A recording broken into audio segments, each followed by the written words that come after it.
I witnessed an American couple arguing with a concierge at a high-end hotel in Kyoto. They were furious because the bidet in their room had too many buttons and no English instructions. The husband slammed his fist on the counter and yelled, "This is a 5-star hotel! We shouldn't need an engineering degree to use the toilet. What if I push the wrong button and it doesn't stop? Am I supposed to just sit there and drown?" The concierge's face was a perfect mask of polite, unblinking terror. An American exchange student in my Italian literature class in Bologna was convinced our professor was a fraud. Why? Because the professor insisted that spaghetti and meatballs is not a real Italian dish. The student stood up in class and said, "My grandmother is 100% Italian from New Jersey, and she's been making it for 50 years. Are you saying my entire childhood is a lie?" He then accused the professor of being out of touch with modern Italian-American heritage. My cousin works for the city of Amsterdam. He had to handle a formal complaint from an American tourist who had rented a bicycle.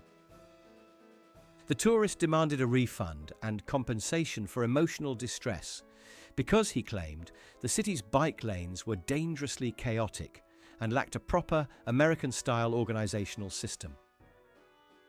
He included a hand-drawn diagram of how the city should implement traffic lights, stop signs, and dedicated turning lanes for all bicycle intersections. Dialogue overheard on a train in Switzerland. American 1. "This is amazing. The train was exactly on time."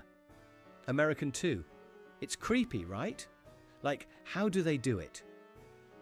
In New York, the train being 15 minutes late is part of the experience. American 1. "They must have some crazy AI running everything.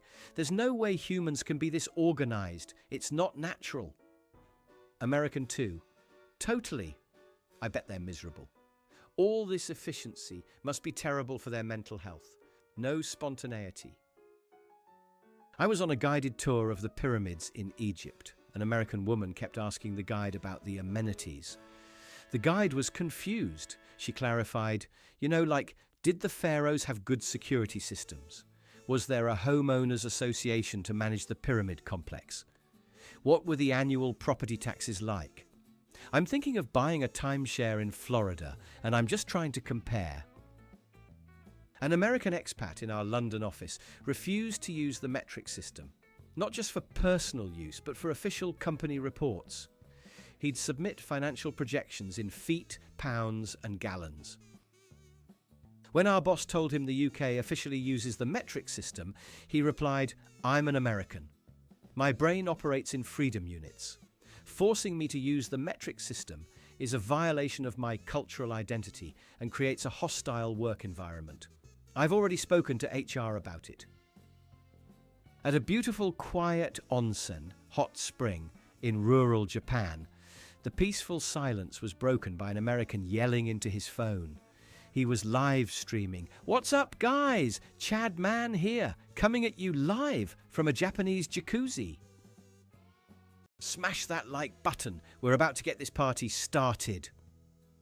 An elderly Japanese man calmly walked over, took the phone, turned it off, and handed it back with a silent, unyielding stare. The streamer was speechless for the first time in his life. I work in customer service for a Scandinavian airline.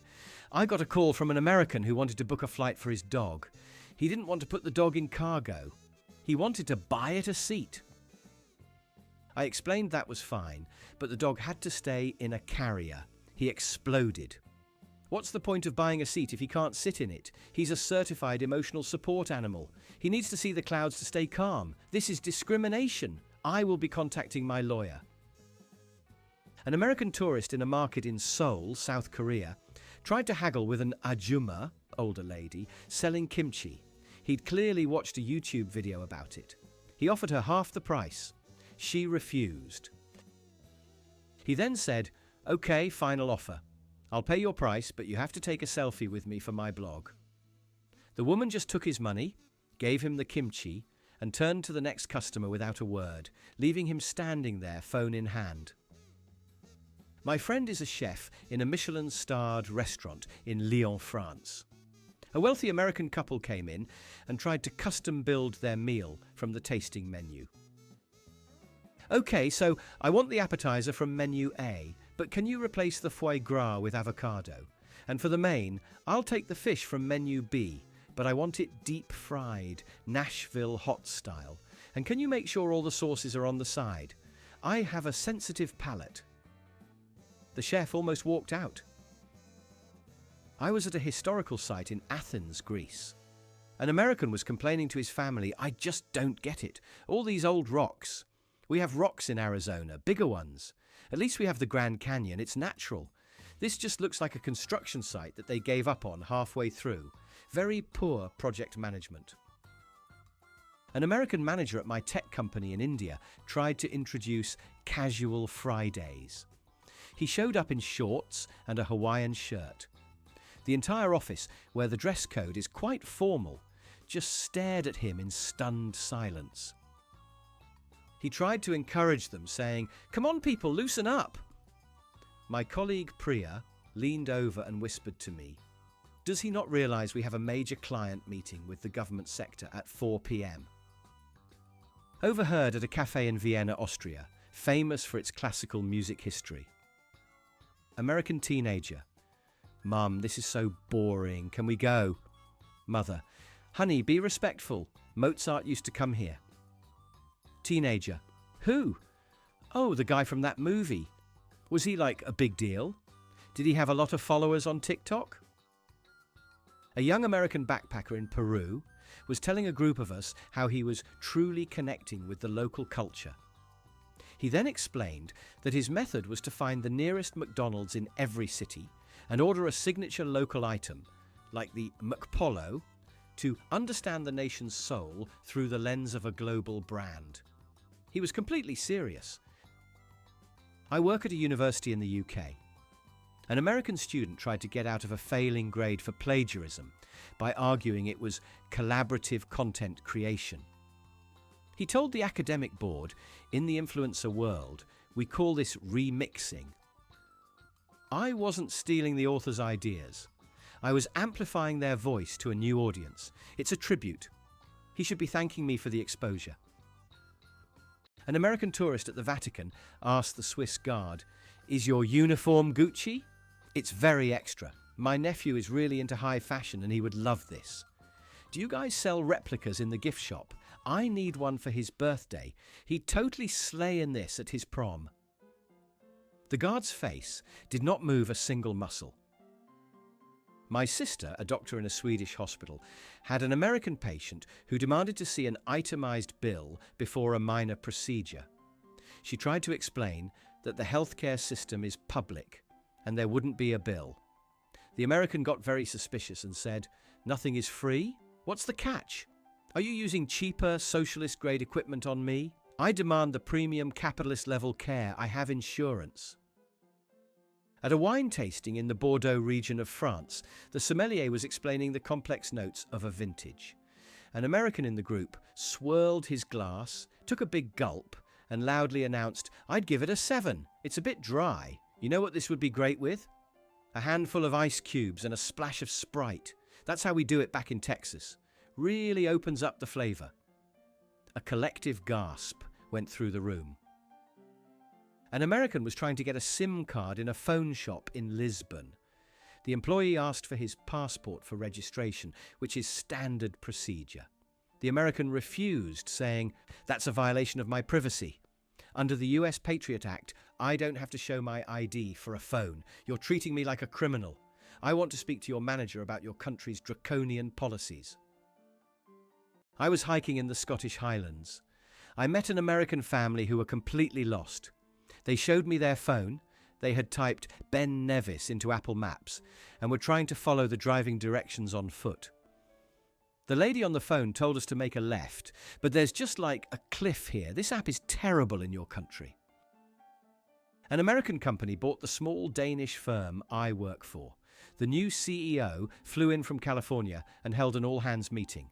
He said, "I know you Danes value work-life balance. So, to show our commitment, we're installing a ping-pong table and offering free kombucha on tap. Who's ready to join the family and crush it?" We just wanted to keep our 6 weeks of vacation and go home at 4 p.m. A tourist in Iceland was furious that his Northern Lights tour was cancelled due to heavy cloud cover.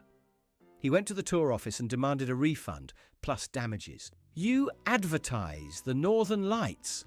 It's your product. Your failure to deliver the product is a breach of contract. I don't care about the weather. That's your problem to solve. In America, the customer is always right. I was working at a zoo in Australia. An American visitor came up to me, looking very concerned.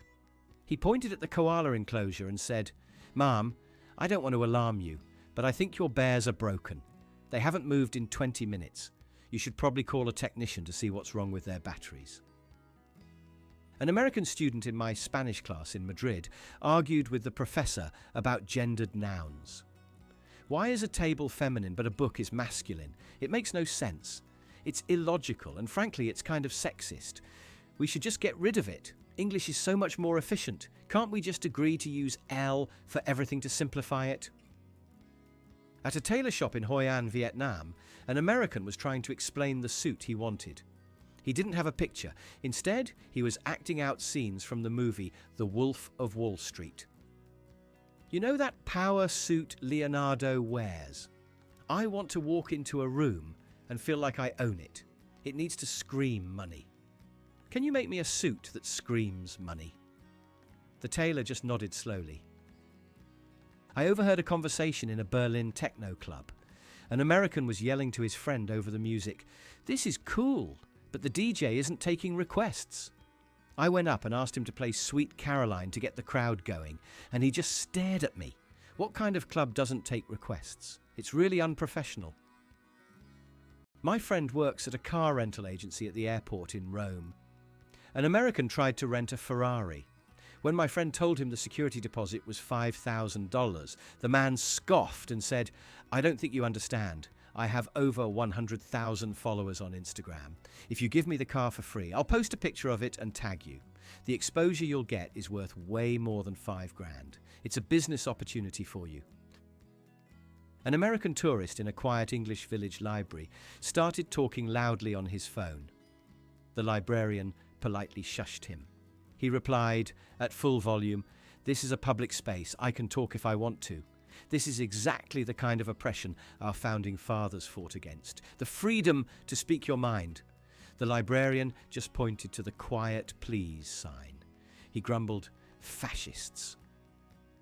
I was on a flight from Tokyo to LA. An American woman called the Japanese flight attendant over and complained about the passenger next to her. "He's been sleeping for hours and he's really quiet. It's making me nervous." "Is he okay? In America, people are more interactive. It's just weird. Can you check if he's breathing?" An American family at a beach resort in Mexico was complaining to the manager that the ocean was too salty. The mother said, "We can't even open our eyes underwater. At the water park in Orlando, the water is fresh. Can't you guys do something about the salt level? It's really ruining the kids' experience."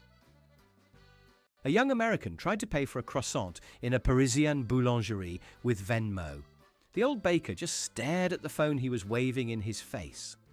The American said, "It's an app. You know, for money? Don't you guys have apps here?" He then tried to explain the concept of digital payment to a man who had been baking bread since before the internet was invented. I was a ski instructor in Whistler, Canada. An American from Florida signed up for an advanced lesson.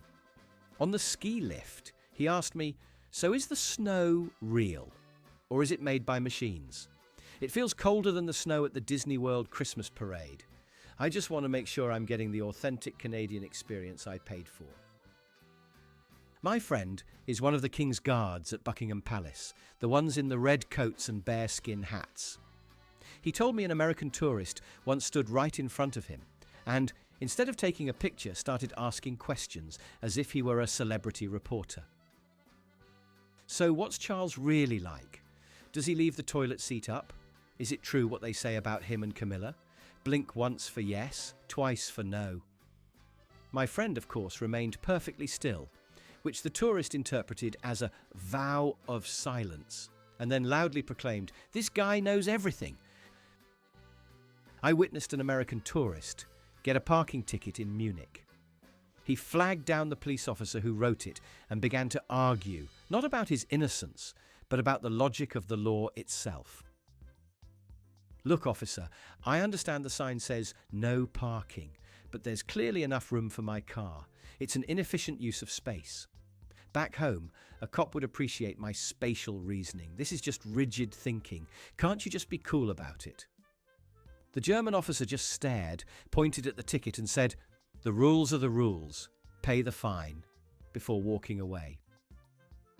While working as a server in a high-end sushi restaurant in Tokyo, an American businessman finished his meal, declared it the best he'd ever had, and then tried to hand the sushi chef a 10,000 yen note as a tip.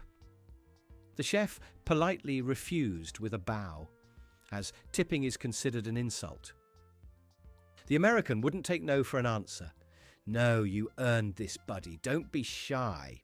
He tried to stuff the money into the chef's pocket. The chef looked genuinely horrified, and the restaurant manager had to rush over and delicately explain that the man was deeply offending their master craftsman. I was a guide for a safari in the Serengeti. An American couple on their honeymoon were complaining on the second day. The husband pulled me aside and said, "Listen, the pacing on this thing is a little slow. We've been driving for 3 hours and have only seen zebras and a few giraffes. Can we get to the part with the lion kill? We have dinner reservations back at the lodge. Is there any way you can, radio ahead and get the animals to do something exciting for us?" He thought nature operated on a schedule like a theme park show. My cousin works in a hotel in Montreal. An American guest called the front desk to complain that the concierge was speaking French to another guest. "I'm sorry, but this is North America. We speak English here. It's incredibly rude and exclusionary for your staff to be speaking in code like that in front of me. It makes me feel unwelcome and, frankly, unsafe. I'd like to file a formal complaint about your non-English speaking staff." My cousin had to explain that he was in the French-speaking province of Quebec.